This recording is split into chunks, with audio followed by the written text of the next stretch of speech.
সূর্যের প্রখর আলো, চারিদিকে শুধু বালি আর বালি, কোনো মানুষ নেই, কোনো জল নেই।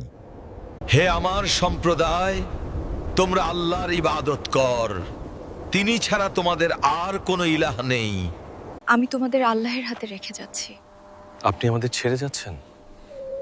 আপনি আমাদের ছেড়ে যাচ্ছেন? আল্লাহর নির্দেশে তিনি তাদের এই নির্জন স্থানে রেখে যাবেন এবং চলে যাবেন। আমি কি করব? আমার সন্তানের পানি দরকার।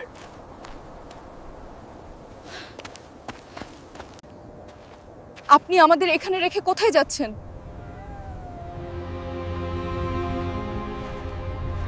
ইব্রাহিম কোনো উত্তর দেননি, তার চোখে জল ছিল।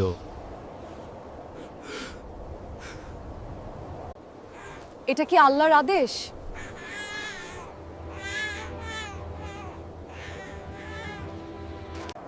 হ্যাঁ,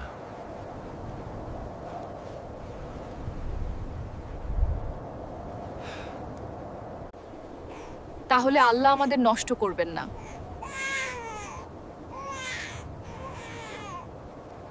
এই কথায় ফুটে উঠল এক অসীম ঈমানের শক্তি। ইব্রাহিম ভারাক্রান্ত হৃদয়ে ফিরে যেতে শুরু করলেন। নবী ইব্রাহিম ফিরে তাকাননি, কিন্তু তার চোখ জলে ভরে গিয়েছিল। হয়েছে আমার পড়েন। আব্রাহামের স্ত্রী মরুভূমিতে মা ও সন্তানের সাথে রহে গেলেন। জল আর খাবার প্রায় শেষ। আমার ছেলে, কিন্তু আমাদের হেঁটে যেতে হবে। আমার সোনা, কাঁদো না।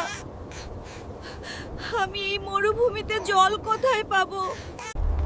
পানি, পানি, আমার সন্তানের জন্য একটু পানি। কেউ কি আছেন? আমার সন্তান তৃষ্ণার্ত।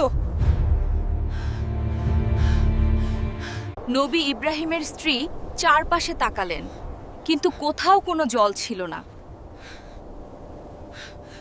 ইব্রাহিম নবীর স্ত্রী, তিনি দৌড়ে গেলেন মারোয়া পাহাড়ে। ইব্রাহিম নবীর স্ত্রী আবার তাকালেন, কিছুই নেই। ইব্রাহিমের স্ত্রী সাফা ও মারোয়ার মাঝে এভাবে 7 বার দৌড়েছিলেন। শিশুকে বাঁচাতে হবে।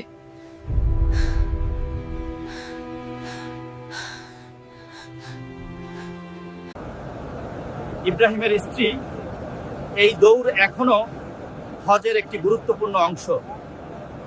আপনার স্ত্রীর সারাহর একটি পুত্র হবে। হায় আল্লাহ, আমি বুড়ো হয়ে গেছি, আমার স্বামীও বৃদ্ধ। এটা কিভাবে সম্ভব? অবশেষে শিশু ইসমাইলের পায়ের নিচ থেকে পানি প্রবল বেগে বেরিয়ে আসতে শুরু করে। ইব্রাহিম নবীর স্ত্রী হাজেরা ছুটে আসছিলেন।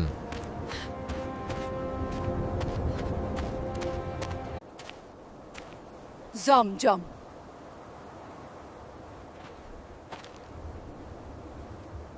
এভাবে তৈরি হয়েছিল পবিত্র জমজম কূপ।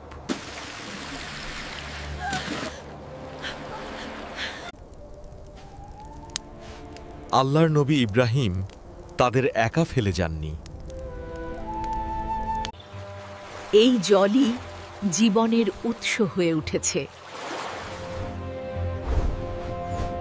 ধীরে ধীরে মুসলমানরা সেখানে আসতে শুরু করে।